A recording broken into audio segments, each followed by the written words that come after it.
It's pretty, I don't know, when I say profound, I was looking at some videos and I was thinking to myself, back when I started, all we had was just books for knife making. Now there's just so many videos and people showing how they do things, and if I wanted to do something, I had to pretty much do it trial and error and then come up with my way of doing it. And even then, after a while of practice, my way wouldn't solve all the problems.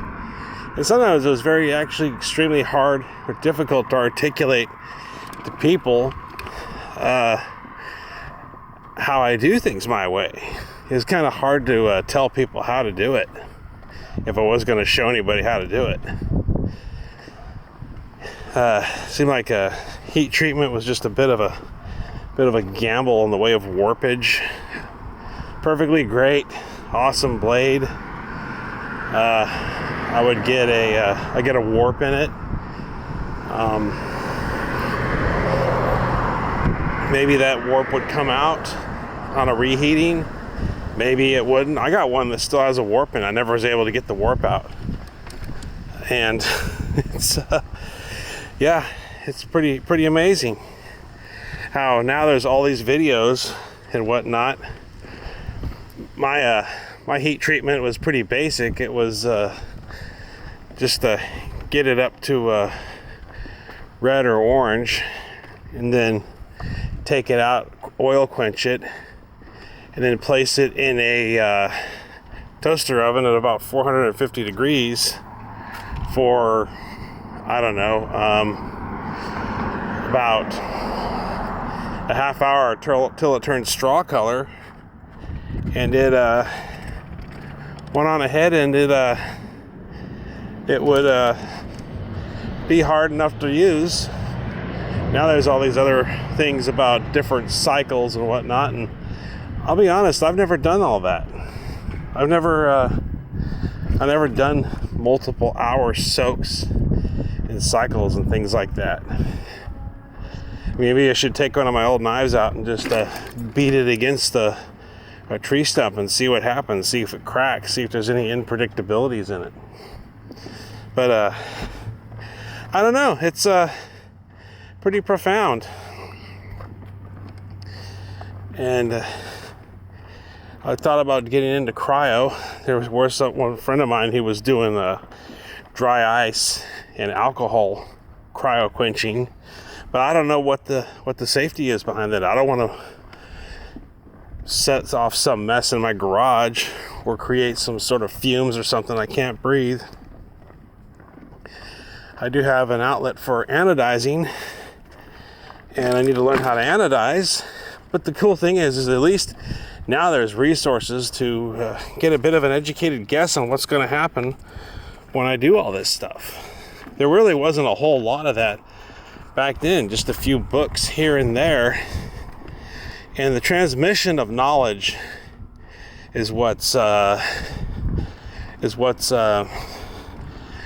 really profound. And people can make their own video and put it up and show others how they do things.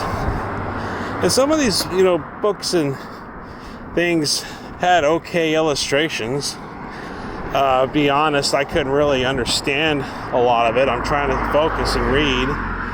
I'm either getting interruptions from my dad or I'm getting interruptions from friends when I'm at Starbucks trying to study this stuff back in the early 2000s. And I'm not saying like interruptions, I just kind of put the book down and entertain them. I shouldn't call them interruptions. I'm just getting stopped from reading. Either I feel like I need to put the book down to entertain a friend of mine if I'm at Starbucks reading, or my dad comes in and just literally interrupts me while I'm reading the book and studying the materials. And he might have actually seen where maybe making knives wasn't the best thing for me. He thought probably I was a whole lot safer staying at the grocery grocery store with my health insurance. Just clinging to my health insurance for 21 years. But my whole point is information's a lot easier to transmit now. It's easier for people to see how certain things are done, or whether or not they may find it worth the stretch to even get into doing certain things. But anodizing is what I want to learn. I wouldn't mind learning cryogenic treatment.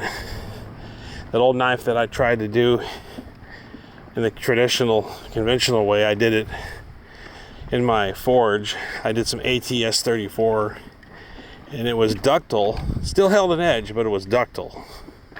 Very bendable. And the cryo probably would have hardened a lot of that. I think it had a lot to do with the vanadium. But yeah, I don't know. It just seems like everybody knows everything about everything now. I don't know. Seems like there's a lot of reading and catching up to do, and I don't know. Maybe it's not worth it. I mean, I don't know. And I'm not sure about the safety anyway, just because somebody makes a video and demonstrates it. I've seen a video where a guy was anodizing. He didn't use any cartridge respirators or anything. He was just kind of dipping stuff right there and trying different agents. And me, I always wear a breather.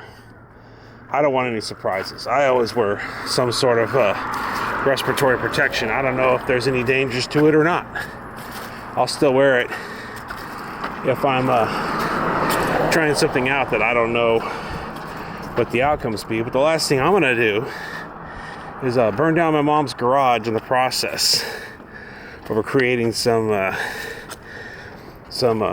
garbage bag, barf bag content having to do with making knives. It's almost sometimes better just to make the knife off camera and do a little 5-minute video. Look what I did, you know.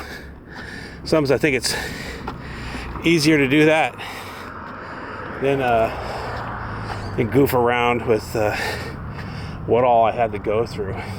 So anyway, just kind of some free hanging thoughts there that I thought I would talk about. And don't worry about the haters. Just let the haters worry about you. See you on the next one.